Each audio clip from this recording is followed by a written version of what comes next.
Welcome to the All Ambient Podcast, where we dig into the creative process, we hear untold stories, and we explore the brilliant minds behind some of the finest ambient music out there. My name is Mike Graff. I make music as Dear Gravity. Really glad that we are here together. Thanks for watching. Thanks for tuning in, listening, wherever you are consuming this from.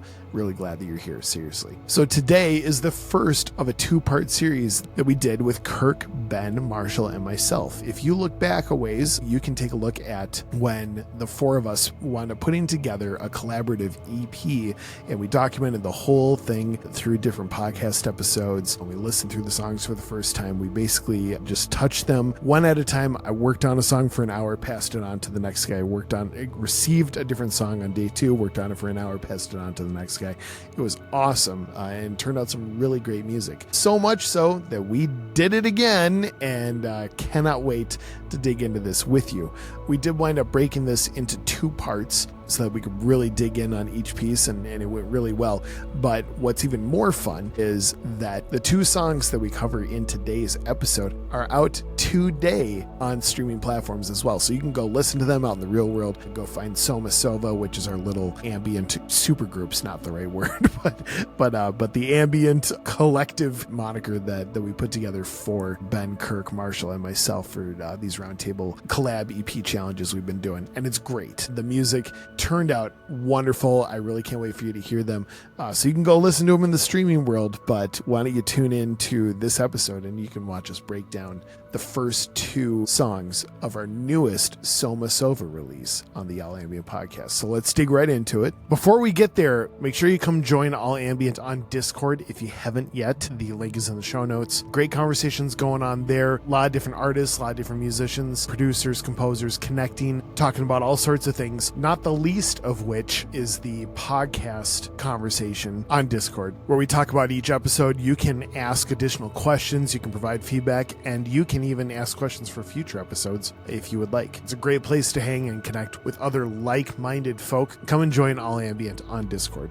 And also, make sure you go to all-ambient.com. Lots of great releases in the All Ambient family are coming out on streaming and licensing platforms. They're multiplying day by day in the best way. The number of releases that are coming out, any sort of quality in what's being released, quite the opposite. The number of people who are incredible at what they do and who are attached to All Ambient continues to grow. And it is just a great thing. When you head over to All Ambient's website, coming in the near future, you will start seeing some resources that are dropping. We have plans to be rolling them out this year, not in a tease sort of way, but just in a we are actively working on things. And we'll be very excited to share them with you when they arrive, and it's going to be great. But that's the place you're going to want to be at. all-ambient.com is the hub for all that. Enough of me blabbing. Here we go. Part 1 of the Sova Volume 2 challenge here on the All Ambient Podcast.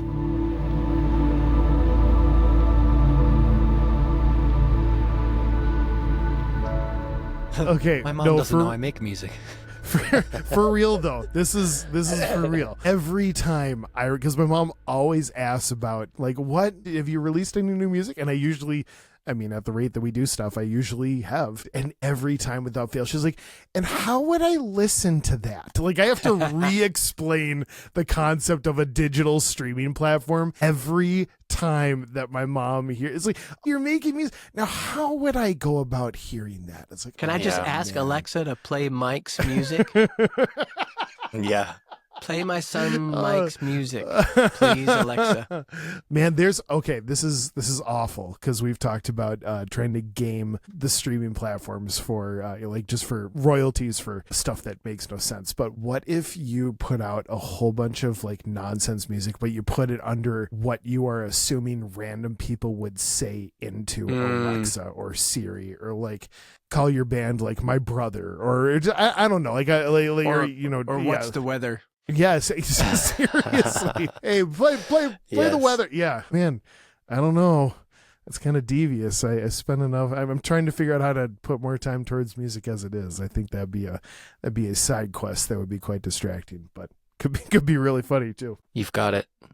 It's like the streaming version of the band called Free Beer that plays at the local place every Friday night. And that's right. It shows up, and then they're immediately like, "What?" You got it. We'll do it together. Guys, hello. Good to see each of you. How's everybody doing? Yeah, doing very well. Thank you. Well, Awesome. thank you. Yeah. Amazing. Kirk, I know we talked about it offline, but your piano looks awesome. 100%. Oh, thanks, man. Just Yeah, spot on. Yep. little LED strip just to kind of give it some mood lighting. Makes me happy. Yeah. Well, it's the little things that count, man, for sure. Yeah, I like it. I have like some video lighting things, but I ditched them all like a few months ago and went with like those Philips the Hue lights that they have. So they have like those little like bar lights and all that. And there's no way that I could be happier than I am with them. Like, you know, the way that they compare to, you know, the video, oh, you can tweak this color temperature and this and that. And I'm like, yeah, but these ones, like, they look cool. It is nice when the high tech, high involvement answer isn't the only one that produces a result that you're like happy with. So yeah, all that to say, your piano looks great. Thanks. There's always so many different apps for all the different lights, though. You know what I mean? I know. You get 2 or 3 different lights up in here. It's like, and then do you guys ever have it where maybe like with the remote, it'll start turning on like a different light than it's supposed to? I don't know. I've had that happen where I'm like, I've got my remote and I press it to turn on the light, and then like the strobe starts going off in the light in the corner kind of thing. No, because they're It's on like different frequencies. Yes. So That's that's hilarious. You that's don't awesome. know what's picking up what, but something's That's working. awesome. So yeah. So in the middle of the round table, and all of a sudden there's like a just flat out rave over on Marsh's screen. Mhm. We know why. Yep. We know We'll why. see. We'll see when it happens. Love that. Yeah. That's awesome.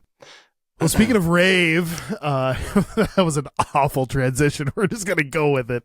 Oh man, it's super cheesy. But we had a great week. The 4 of us this week. We wound up, drumroll, accomplishing another Soma Sova 4-song release. So I guess we haven't even talked about how we're gonna release it, but we made another 4 songs as Soma Sova, as Kirk and Marsh and Ben and Mike, and yeah, I honestly, man, like, round of applause to everyone. Yeah. It turned out so cool. And for those who maybe didn't get a chance to listen to us talk about our first one, you can actually go back a handful of episodes and not only hear our debriefing on what we did, and you can get kind of a peek in on each of the songs that we did, but the short version of what we did is that each of us essentially were assigned to start a song with 1 hour, and for each day of the week, 4 days in a row, we were able to touch a song for 1 hour. We'll talk a little bit more about some of the parameters we put around ourselves for this one, but all in all, each of us touched each of these 4 songs for roughly 60 minutes, and lo and behold, came up with 4 really, really great songs. I say that little kind of pre-qualified or maybe assumptive because I know that all of you are awesome, and I know that the stage that I heard each of them, the starter, day 2, day 3, day 4, are also awesome. I have not listened to all 4 of them yet. I know, Marsh, you helped out on mastering, so you got a little bit of a preview of all this, so if you could pretend to be surprised, that'd be I really will. cool. You can I will. put on your best actor face. That'd be great. Yes. But I mastered them muted, actually, so I didn't listen. I didn't want to spoil the surprise. That's the Reading best way. Yeah. That's just That's the best great. way The to levels master. roughly there. Yeah. I don't want to hear it. I don't Yeah. want to hear it. No. Oh, Genius. man. That's Yep. awesome. Yep. Thank you. But yeah, so how great it is for each of us to contribute to each of these songs.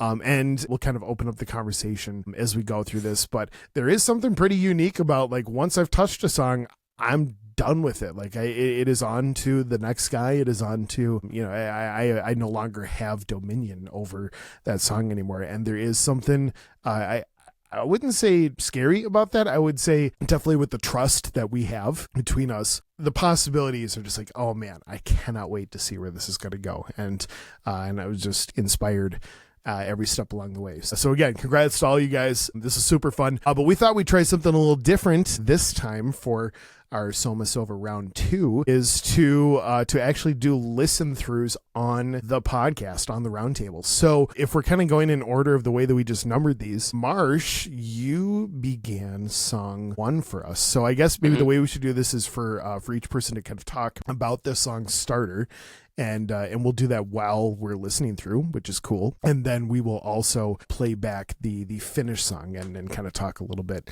about that as well. But Marsh, before we rip on this first song, do you want to kind of fill everybody in a little bit more on some of the rules, some of the extra kind of parameters we put around this time around? Yeah. So this was kind of a little creative limitation of sorts that we discussed prior to getting into this one. And we kind of threw some ideas around and landed on, for each of us, when we started a piece, to only use one instrument of choice, which we used real instruments this time. So whether that be, I used a synth, my Juno 60, whether that was piano or electric guitar, or, still could be an electric instrument, but using one instrument specifically per session. And then as we worked on each other's sessions, also using one instrument. That could be something completely new. I used my synth the whole time. I think you guys, for the most part, bounced around. I used my synth the whole time. But I think the way that the project came together, I'm really, I was really inspired by hearing the tracks back, just knowing that these are all just, using no plugins, no virtual instruments, really kind of a cool creative challenge. So, yeah. Well, I think even just anyone listening to it, having the ear for, wait, none of this is on a virtual instrument? None of this is a sample library? Like it brings, I was like, whoa, they found some cool stuff with real instruments. You guys crushed it. It was awesome. Yeah. Awesome. Cool. So without further ado, let's take a listen to Marshall's Song 1 Starter.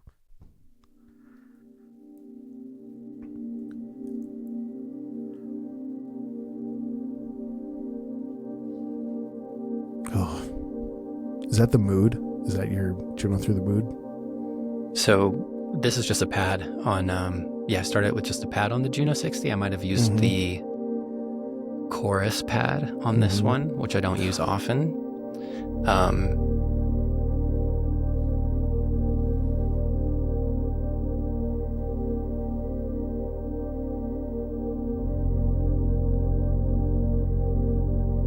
And then doing a bass line with it as well. Has a great low end bass sound.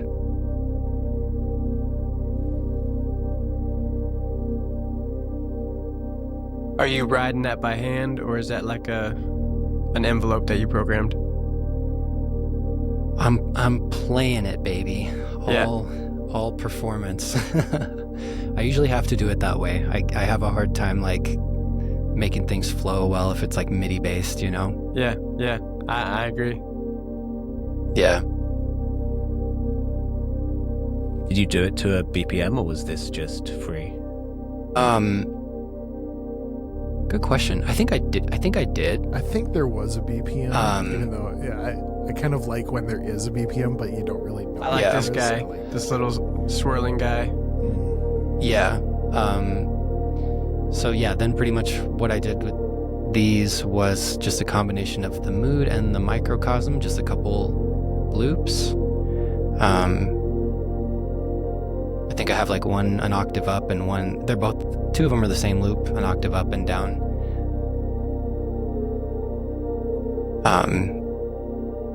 And then I'm using the shimmer from my specular Tempest pedal, which is at the very end of the pedal chain too. I like that just because you can kind of you can control, it doesn't get too out of hand.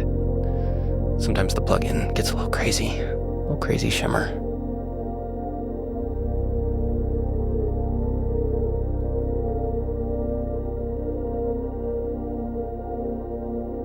Has a very Be Still the Earth feel to it. It's very nice. Nice. Thanks, dude. Yeah. I think some of the loops too I put on the it's really just it's the pad and then just mostly loops besides the bass. I put the Chase Bliss, the Gen Loss pedal, which is their kind of lo-fi pedal. On with some of those loops too, which kind of gave a lot of that warble. But that's pretty much it. Well, and you have a way of when you do loops and stuff like that, it feels not loop like, right? Which I think is just an art to be able to use like a sample that keeps coming through and through, but to be able to mess with it, whether the way that it's aligned on the grid or what you're doing to it as it kind of, randomly gets modulated every time. It feels so great. It doesn't ever feel like a loop was a lazy choice, but like, I'm going to make this sound really cool. And, yeah. you do a great job. I love being able to, kind of with performing something versus like using a MIDI or even like automation. I've done some automating more recently than I have in the past, but I love being able to like perform something like that with a pedal and just being able to kind of, you want to bring in the volume a little more, you can do that, and then kind of ducking it out some. Yeah. I feel like for me, that feels so much more natural than trying to kind of like automate something throughout. I mean, you can do that, especially when there's like maybe a structure to a piece, that's probably a lot easier to do, but something like this that's so open. I found on a couple of the other ones, on the other starters that we worked on, like I found myself kind of just, being able to bring it up some, and so rather than just, you don't want just the loop kind of staying in the same place the whole time. So for my workflow with pedals and stuff, that's one thing I love being able to do with them. Love that. That's awesome. Yeah. It's awesome. Marshall, it was super cathartic, the starter. It was everything that I needed when I listened through it. Today I had it was a difficult day in a lot of circumstances, kind of leading right up to this, and so I was doing sound checks, and in so doing, I grabbed this starter and listened through it, and it was. Yeah, thank you for making great stuff. It was beautiful. Man. That's not discounting anything else that we're going to listen to. This just happened to be the one that I hit go on, and yeah, but it was a reminder, and I'm sure this will continue to be a theme, especially just even with the name Soma Sova, just the rest and the catharsis that one can really receive from music like this, or from so many people who make great music like this. But yeah, just love it, man. Well done. Yeah. Well done. Yeah. Thanks a lot, man. Kirk, you were day 2 on this one, and you were doing piano, yes? Yeah. So, I heard this one and I was like, oh, this is really this is good. It feels almost done in a lot of ways. And so I was like, okay, well, what can I do? And I knew I was going to do something with a piano, but I was like, what would be appropriate? Because I don't want to just slap something on this just because I'm supposed to. Right. So I kind of just played through and responded. So I would kind of try to pick out little melodies that I heard inside the loop and kind of respond to it, and then see if I could find the kind of the chord changes of the bass line and respond to that. But I knew I didn't have a lot of time, and so I didn't want to overthink it. But that's, if I remember correctly, I remember responding to the loop and trying to fill in the little gaps with some bright sprinkly bits. And then I think I used live instruments, but then I used some plugins as far as like delays and effects and stuff like that. To chop things up and mangle them up. So yeah, love it. Yeah. Ben, then you were day 3 in it. And I believe I was to tell the story of what you put on this one. Well, similar to what Kirk said. I mean, when I heard it, I was like, this is super nice. There's not a lot of kind of extra melodic content that I wanted to add. So I decided to kind of work a little bit more texturally. So, but one of the things that I felt maybe wasn't missing, but that I wanted to bring was some almost like field recording, something real that kind of just grounded this in a kind of almost more nature sound. But I was like, okay, how do I do that in the context of just recording one instrument? So I took I have this tongue drum called an idiopan, and you can tune it, which makes it quite useful in these kind of contexts. I tuned it to the scale we were in. I believe it was D, but I might be wrong. And then I took it to our rooftop, where it's super loud. Was it B, this one? I don't. Yeah, there were a few in D. It was one of the 12 keys. B flat minor. One of the 12. I D tuned major. it to the correct. Yeah. I tuned it to whatever sounded right. It may not even have been the right key. But I took it up to the rooftop and took my little Zoom recorder and just recorded some like different tones which filled in the sound. I basically put an MP3 of this on my headphones, and then just kind of played along with it. And then, but with that, it recorded the sounds of where we live, which is, it's got bird songs and those kind of things. It's kind of a nice atmosphere. And so then when I brought that recording back downstairs, it's just one track, but then I could kind of split that out. And I felt like that was kind of fair game because it was just one thing that I'd recorded, but I kind of got an element of that, which was the field recordings essentially, which was the kind of higher frequencies in general. And then I brought the lower frequencies from the Idiopan to kind of, and then I messed with those a lot on Reaper with different effects and stuff like that. But basically to create 2 or 3 textural layers that just complemented, I think, what was going on with the track as a whole. But yeah, as I said, it was super nice. And I didn't do a ton of extra melodic or chordal or anything like that. Yeah, very cool.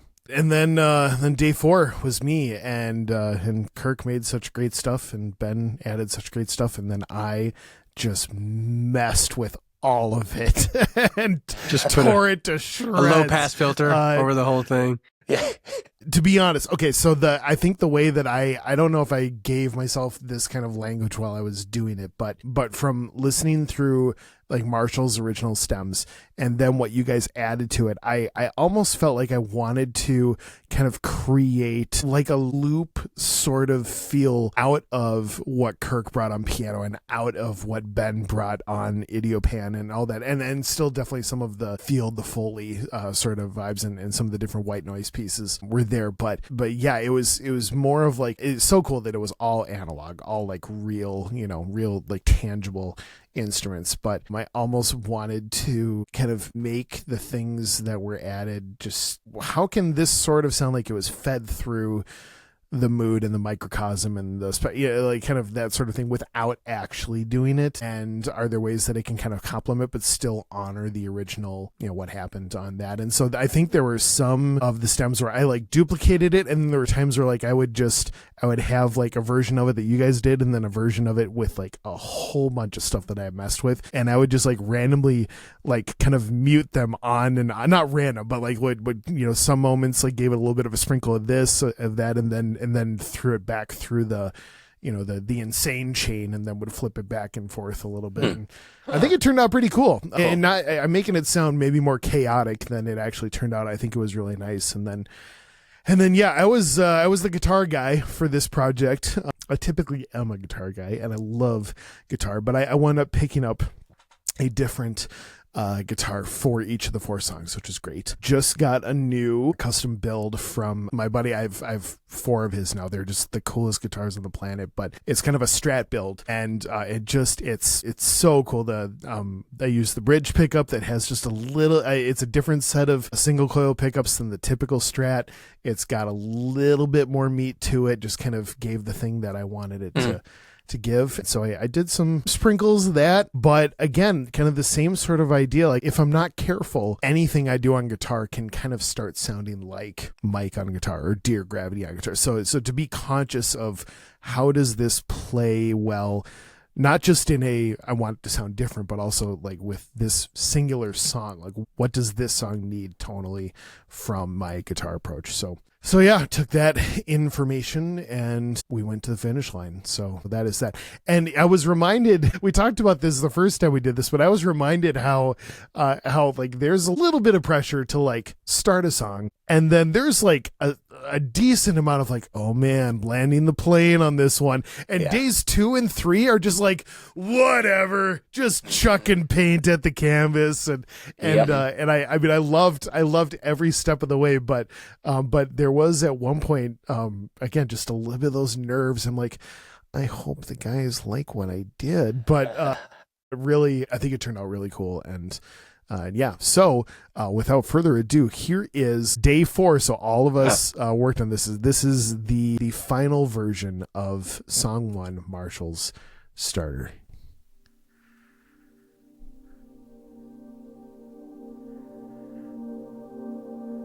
A little more volume on the master for you fellows.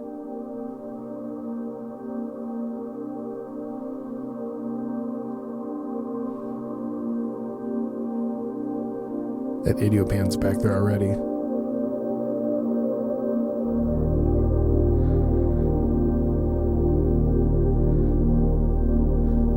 Loving the bass.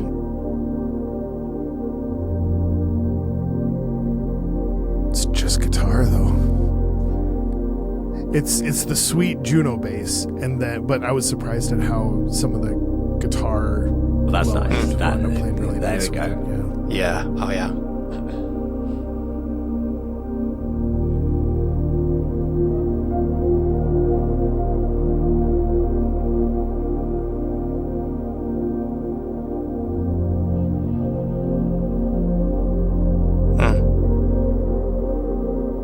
I hit that note on guitar too hard, and I was like, nah, we're keeping it. It's kind of cool. Yeah. Maybe a little zing. That sounds really cool.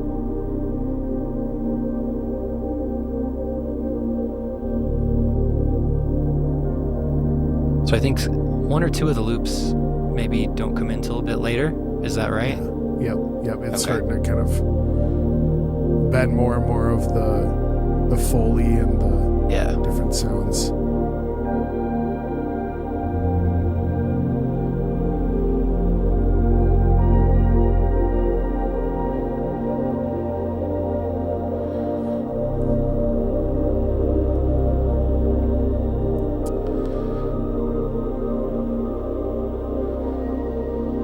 Yeah.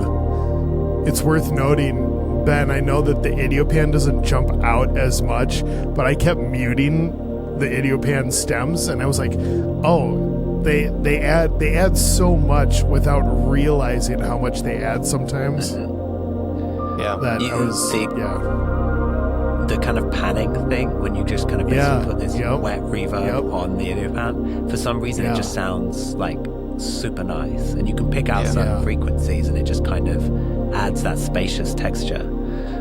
Yeah.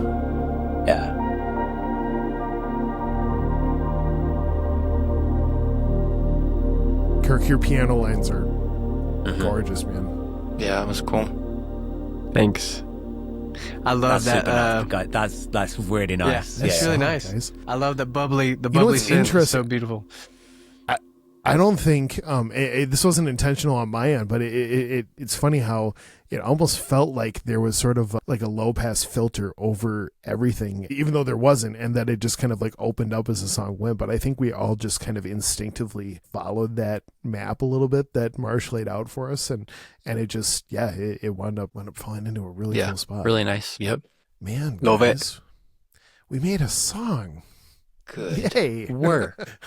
Let's do it again. For real, though, it's beautiful. I love it. And we'll have more to say as we go. But if I remember last time correctly, I was a little more nervous about if the 4 songs were going to like feel good together, like if it was going to be kind of a cohesive sort of thing. And then we were all like, oh my goodness, of course this is good. Like it turned out so great. And so I heard that one right now and just love it. And I'm already like kind of having a brain fart on what the other 3 songs even sound like now, and starting to ask that question again, like, well, I sure hope that these turned out okay, but I'm positive that they did, and I can't wait to dig in further. So it's going to be great. Well, let's go to song 2. So we have a starter from Ben. You want to tee this up, man? Yes, this one. So my approach with this round of collaborations was and I know we'd spoken about this and kind of rejected this as an idea, but I took it on as a kind of personal mission to use instruments I don't usually use. And I didn't do this with everyone, but this instrument, this that I use for this track was unusual. It's like a stone glockenspiel that I bought like, I don't know, 15, 20 years when we visited China, like way back. And like well before we moved over to this part of the world. And like, I've never really used it. It just is kind of a cool looking thing. And like, it was in Sweden in storage for ages. So we brought it over like a month ago.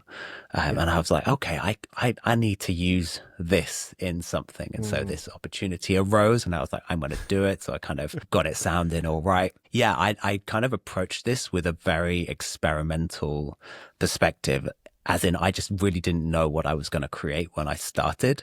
Yeah. But I was like, I think this is going to be interesting, and I trust you guys to be able to make something of whatever it is that I am able to create over the next hour. So yeah, we'll listen through. I'll kind of pick out a couple of things that I did. But yes, this is not as fully formed a starter as Marshall's is. As they will but be. in some It sense, will be it's intentionally varied so. measures. Yeah. Yes. Absolutely. So it was Well, not. and Ben, can I? Yeah. Can I just say? I mean, first, props to you for when you sent that question. You're like, "Hey, maybe we should all use instruments we don't normally use." And Kirk, I feel like you were typing a response to this, and I hit send even faster. I was like, "Yeah, I don't know about that, man. Like that feels like we're just a little too far out beyond the buoys." I was like, but, yeah, no. But that's, in 60 minutes, I need to teach myself the ins and outs of. But seriously, like, props to you for being like, well, hey, I'm going to do it.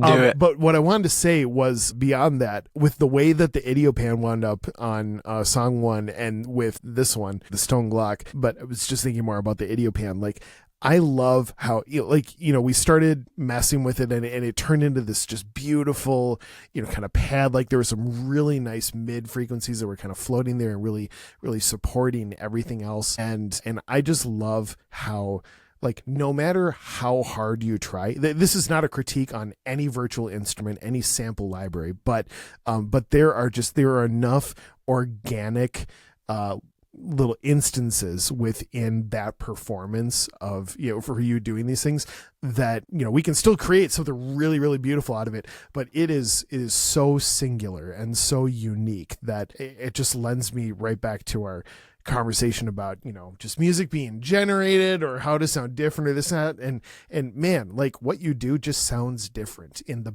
best way. Like you bring beauty out of just unexpected, beautiful little places. And yeah, it's so cool to know that destination that we arrived at came from an instrument that I think very few people will be like, I'm going to make an ambient album out of that. And you're like, well, hey, I'm going to do it. So seriously, kudos to you for that, for sure. Love it. Appreciate it. Okay, well, we're going to listen to song 2. This is Ben's starter, and this is day 1. So this is just Ben laying down his starter for the Soma project.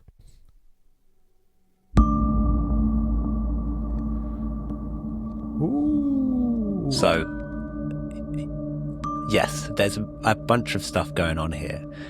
Mainly, the kind of big, deep tone is like the lowest note I could hit on this, which was high, and then pitch down like 2, maybe even 3 octaves with a bunch of kind of spacey effects.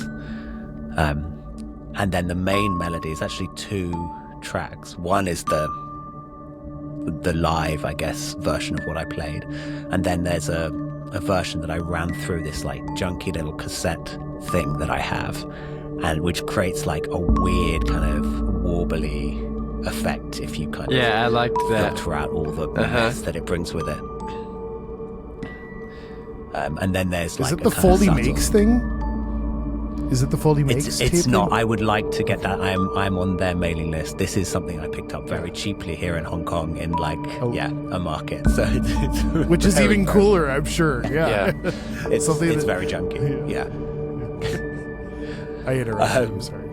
And then I created some like different pads and washy stuff with the stuff I'd recorded, some of the tones, and I tried different sticks and stuff to get different sounds. But I guess my expectation was this, and I haven't listened to any of the ones, so I don't know where this goes.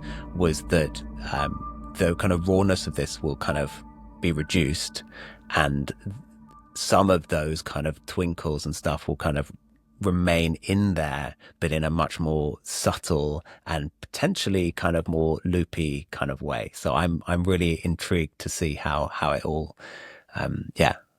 developed. Yeah. Wow. Love it.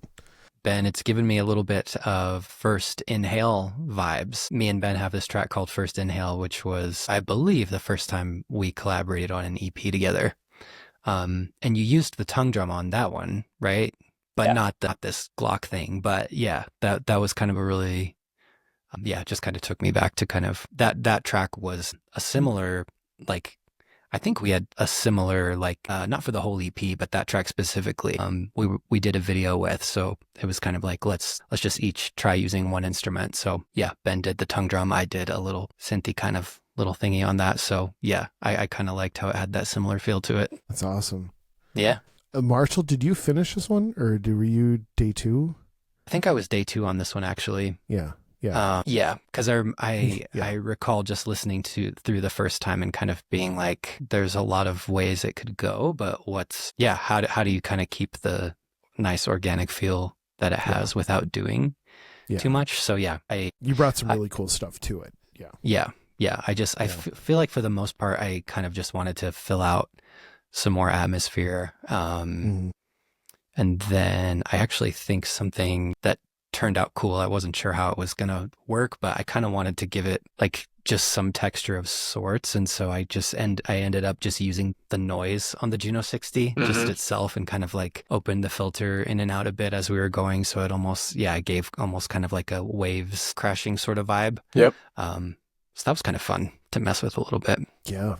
Absolutely. I was day 3 on this one, and I pulled out my baritone guitar for this one. So this received the Barry treatment. That baritone guitar was acquired for the post-rock project that Marshall and I are working on. So that is, it serves that well, but I was like, man, it's going to serve soma really well today. And for those of you who have not played a Barry, it's tuned the exact same as a regular guitar. It's a longer neck, and it is tuned down 5 half steps. So it is B is the lowest string, and then it's like a standard tuning from there.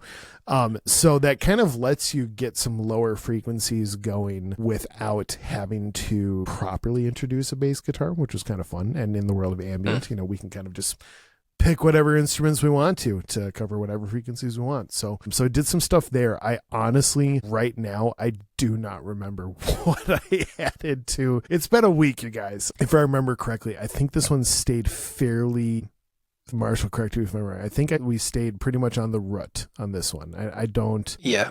Yeah. I think so. Yep.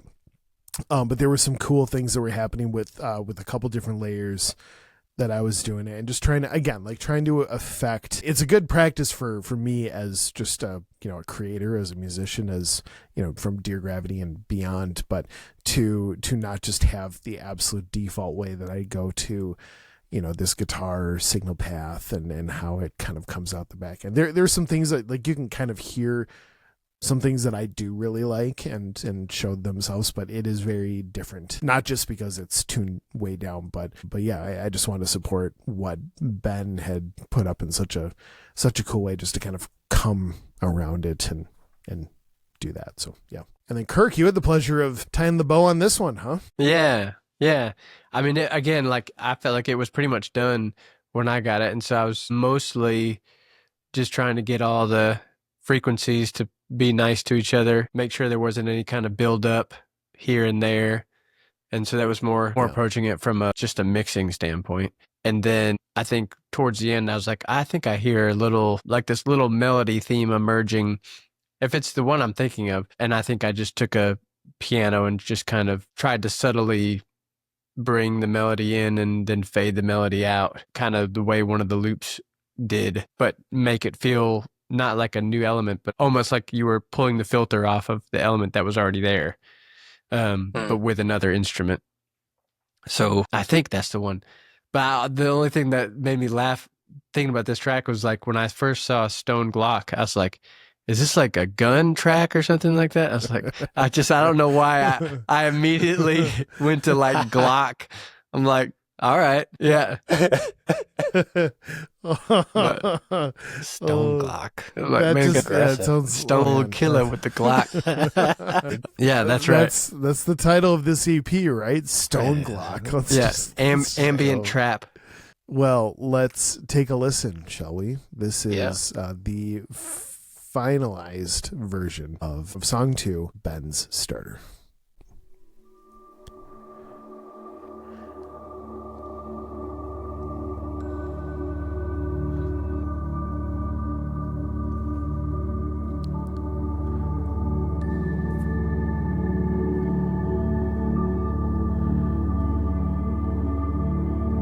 Some cool movement.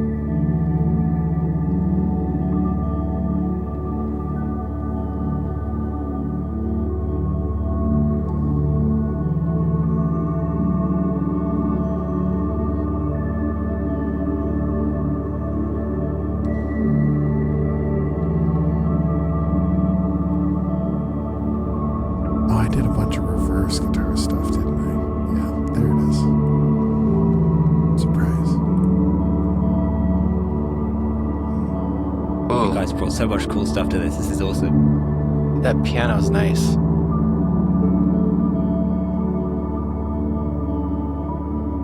Kirk, you have a way of just gluing with them. Gorgeous. One of the loops was started doing this little ascending line, and I was like, oh, that's a theme. Yeah.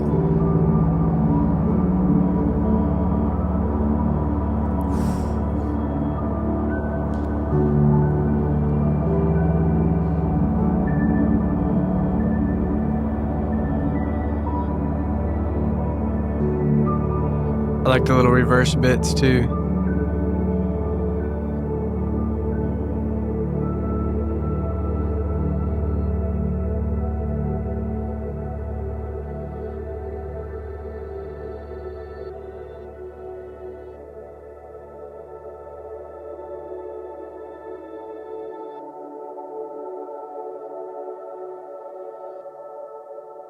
A sucker for a log ending. Wow, you guys. Nice. That is awesome. That is everything I'd hope it would Very achieve cool. and a lot more. So awesome. Good stuff. Man. Super nice. It was a lot of fun. Ben, I've apparently this phrase of me getting nervous is like a common thread today, but the moment that there were a couple things that started locking in for me on this song on day 3, I did get nervous that I wound up pulling some of that, like the impact of that, at least I think like the first 3 instances or whatever, and then as the song kind of gets on, all of a sudden there's that low end that starts to kind of build and begins to reverberate. But there was a part of me that was like, I truly hope that wasn't like his absolute most favorite part of this, because I did like the reveal later where it was like you got to show the hand about halfway through as the song went on, as it was building. But wow, you guys crushed it. Kirk, way to tie that one up perfect. Yeah. Man, oh man. Thanks, man. Yeah, it was, I mean, it was all there. Just kind of trying to put a bow on it. But it was a beautiful package. I love when when there's a piano line like that. I love how it kind of, you wouldn't really know that the song is just riding the route the whole time. Like, it kind of just gives it this feeling of like, yeah, that you're being taken like these other places. But yeah, it's got the grounded feel at the same time. So yeah, that was really nice. Thanks again for joining us on the All Ambient podcast. This is about as shameless of a plug as it gets, but it really does help for those of you who are watching to give us a rating if you're on any podcast platform like Apple or Spotify or anything like that. On YouTube, we would love a follow, a subscribe, a like, all that fun stuff. And please leave a comment, a review, whatever is applicable to the right place that you're finding this. It really does go a long way. You don't have to make anything up by any means, but if there's some value in this podcast for you, we'd love to hear about it. We, as the All Ambient family, would love to meet you. I know it does my heart good, as well as everybody else who's involved at All Ambient. So please do so. Come back and join us next week. We got another great episode coming your way. And until then, here's hoping that this music and the hearts behind it make your day and your life that much better. Thanks.